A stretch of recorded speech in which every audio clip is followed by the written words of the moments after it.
Somewhere near you, right now, there is a number. You cannot see it. You cannot touch it. You cannot put it in a jar. But it is there. And it has a peculiar habit.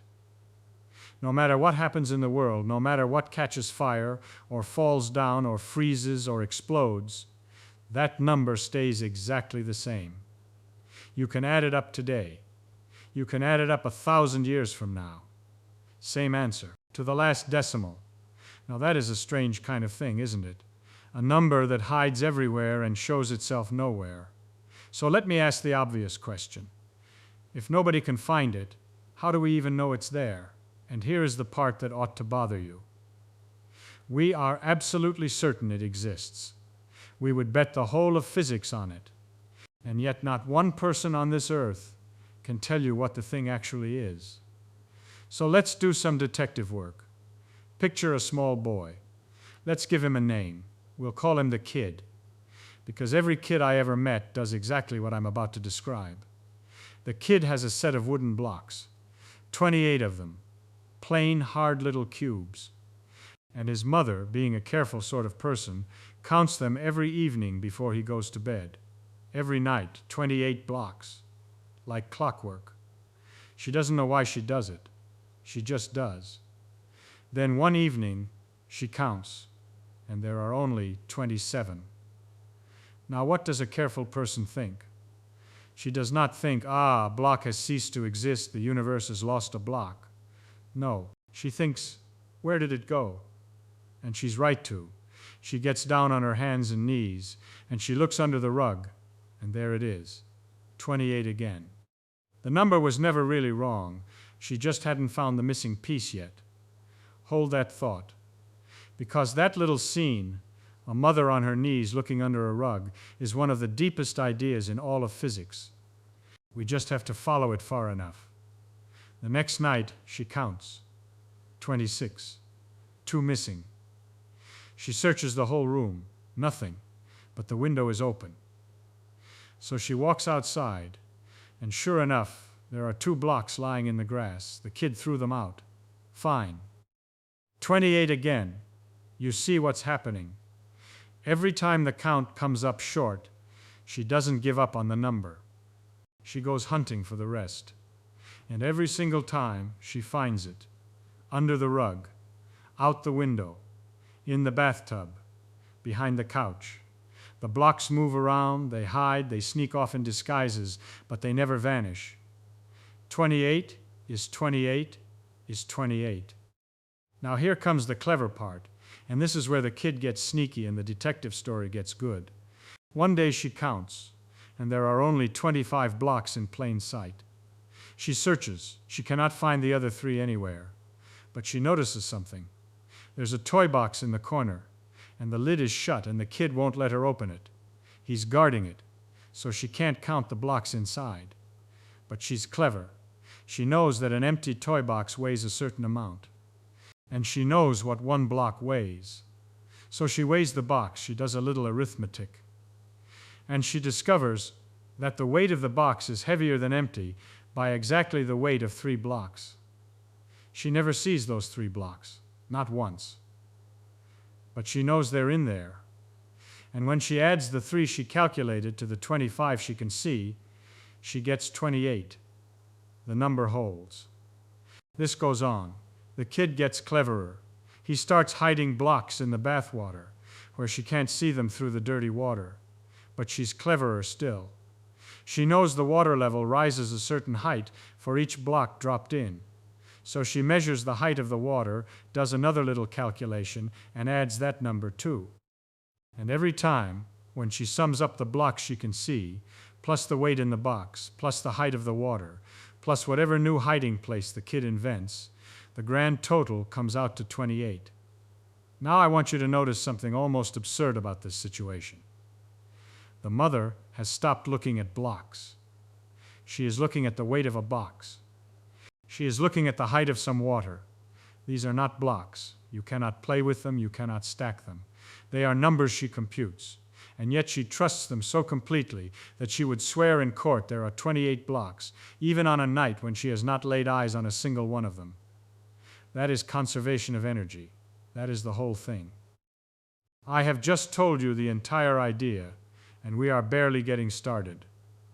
Because here is the twist that makes it real physics, instead of a story about a boy. In the real universe, there is no kid throwing blocks. There are no blocks at all. There is just a number we can calculate, and the rule, the iron rule, is that when you add up all the pieces, the total never changes. Let me show you the pieces hiding.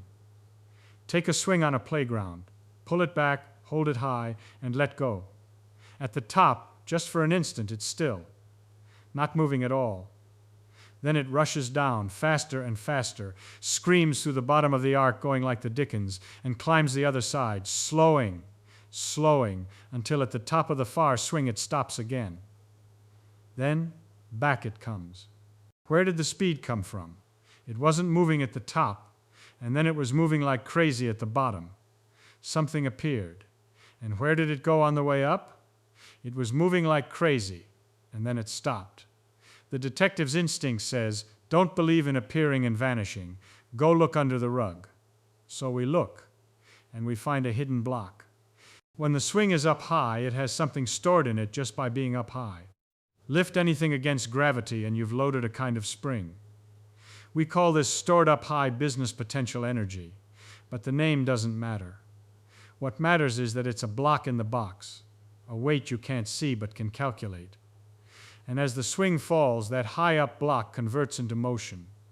The motion is another block. We call it kinetic energy, the energy of moving. At the bottom, all the high-up block is turned into motion block. At the top of the far side, all the motion is turned back into high-up block. Back and forth, trading one disguise for the other, and if you add the two together at any instant, you get the same number every time. A roller coaster does the same trick, just louder.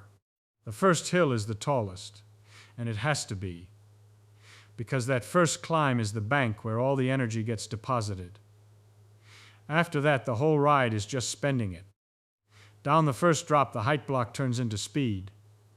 Up the next rise, speed turns back into height, but a slightly smaller height, because some always leaks away. And every hill after that is shorter than the one before. It has to be. The coaster can never climb higher than where it started, no matter what clever loops the engineer builds, because you cannot spend more than you put in the bank.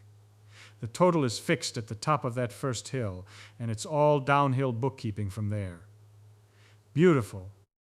Clean. The number holds. And now I'm going to ruin it for you, because there's a problem, and any honest detective has to face it.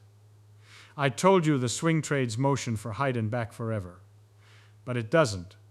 You know it doesn't. You've watched a swing. Each pass is a little lower than the last. The arc shrinks, and eventually, if nobody pumps it, the swing just hangs there dead still at the bottom. The roller coaster, left alone, would eventually coast to a stop in some dip in the track. So where did the number go? This is the moment in our investigation where it looks like the rule is broken. We had a beautiful law, energy is conserved, total never changes, and now I'm pointing at a swing that started with a lot of energy and ended with none. The motion is gone. The height is gone. The swing is just sitting there. If 28 blocks became zero, the mother's whole system collapses. The thief got away clean. A weaker mind would say, well, energy is mostly conserved, except for friction, where some just leaks out of the universe. And for a long time, smart people came close to thinking something like that. But that is exactly the wrong instinct. That is giving up and walking away from the open window without going outside to check the grass. So let's go check the grass. Where could the energy possibly hide when a swing rubs against its pivot, or a coaster wheel grinds against the track? Rub your hands together right now. Go on, do it. Fast, hard, for a few seconds. What do you feel? Heat. Your hands got warm. That warmth is not nothing. That warmth is the missing blocks. When two things rub, the motion doesn't disappear. It gets handed down to the tiniest level, to the little jiggling pieces that everything is made of. The big organized motion of the swing gets chopped up into the wild, random, microscopic jiggling of the atoms in the pivot, in the air, in the chains. Heat is just motion you've lost track of, motion that's gotten too small and too scrambled to see. The swing slows down, and in exact payment, the pivot gets very slightly warmer. There was a fellow named Joule in the 1840s who got obsessed with this, properly obsessed. He measured how much a falling weight could warm up a tub of water by churning a paddle through it. He measured it so carefully, so stubbornly, that the story goes he was still fussing with thermometers on his honeymoon. And what he proved, with that fanatical care, was that the books balanced to the penny. The energy lost by the falling weight showed up, every last drop of it, as warmth in the water. Nothing leaked out of the universe. It just changed costume. So the rule survives. But notice what it cost us. To save the law, we had to invent a new hiding place. We had to say, all right, there is yet another form of this stuff, and it lives in the heat. Every time the count came up short, we did not abandon the number. We went looking, and we found a new disguise. And once you start finding disguises, you cannot stop, because they are everywhere. When you eat your breakfast, you are loading blocks into the box. Food is a chemical store of energy, locked up in the arrangement of atoms, and your body breaks it open and spends it to move and to keep warm. Where did the food get it? From a plant. Where did the plant get it? It caught it from sunlight and used it to build itself. Where did the sunlight get it? From the sun, which is squeezing the smallest pieces of matter together so hard at its core that it releases a flood of energy that pours out across empty space for 8 minutes and lands on a leaf in a field, so that the leaf can build a sugar, so that you can eat it, so that you can climb the stairs. Stop and look at that chain. The energy in your legs as you climb the stairs is, quite literally, sunlight in a disguise. It traveled 90-some million miles, got captured by a plant, stored in a chemical, eaten and reissued as the motion of your body. The same number, just wearing a different coat at every step. The mother on her knees would recognize this instantly. It's blocks in the box, blocks in the bathwater, blocks out the window. It never stops being 28. Now I have to tell you about the strangest hiding place of all, because once you see it, you can't unsee it. For the longest time, everyone assumed that the stuff things are made of, the plain matter, the mass, was its own separate thing. Matter was matter. Energy was energy. Two different accounts, two different ledgers. And then we learned something that turned the whole picture inside out. Mass is energy. They are the same account. They were never separate. A lump of matter sitting perfectly still, doing nothing, not moving, not warm, just sitting there, is an enormous reservoir of energy frozen into the form we call mass. The amount is given by the most famous little statement in all of science. The energy equals the mass times the speed of light multiplied by itself. E equals mc squared. And because the speed of light is a gigantic number and you're squaring it, even a tiny pinch of mass holds a colossal amount of energy. This is the sun's secret. Deep in its core, it converts a little bit of mass into a tremendous gush of energy, and that conversion is what lights up our sky. When the count seemed short, when we asked where the sun's furious output could possibly come from, the missing blocks were hiding inside mass itself. The most ordinary thing in the world, the weight of a thing, turned out to be one more costume that energy wears. So let's take stock of the disguises we've uncovered. Energy of motion, energy of being up high, energy stored in stretched and squeezed things, energy in heat, in the jiggling of atoms, energy locked in chemicals, energy frozen into mass, energy carried by light streaming across space, and there are more we haven't even named. Every one of them is a hiding place. Every one can be converted into the others. And through all the conversions, all the costume changes, the grand total never, ever changes. That is conservation of energy. It is, as far as we can tell, an exact law. Not approximately true, not usually true, as exact as anything we know. But I promised you a real mystery at the start, and we still haven't cracked it. We've found where the energy hides. We have not answered the harder question. Why? Why should there be a number like this at all? Why should the universe bother to keep such perfect books? It would be perfectly easy to imagine a world where energy just dribbled away, where things ran down and nothing balanced. Why don't we live in that world? For a long time the honest answer was, we don't know. It's just a fact about nature. We observe it, we trust it, we can't explain it, and there's no shame in that. But then someone found something underneath it. And it is one of the most beautiful ideas a human being ever had, so let me try to give it to you straight. There was a mathematician named Emmy Noether, working around the time of the First Great War. And she proved a theorem so deep that it quietly explains where conservation laws come from. Here is the idea, stripped of all the machinery. Suppose you do an experiment today. You measure how a pendulum swings, how a ball falls, how a spring bounces. You write down the laws. Now suppose you do the exact same experiment next Tuesday. Same setup, same everything, just later. Do you get the same laws? Of course you do. Nobody doubts it. The rules of physics don't care what day it is. The law of gravity doesn't get tired on the weekend. An experiment run today and the same experiment run a year from now will obey identical laws.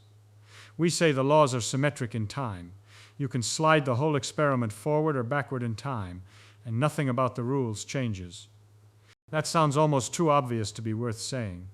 So what? What Noether proved is staggering. She showed that this obvious-sounding fact, that the laws of nature don't change from one moment to the next, is not separate from conservation of energy. It is conservation of energy. The two are the same statement seen from two sides.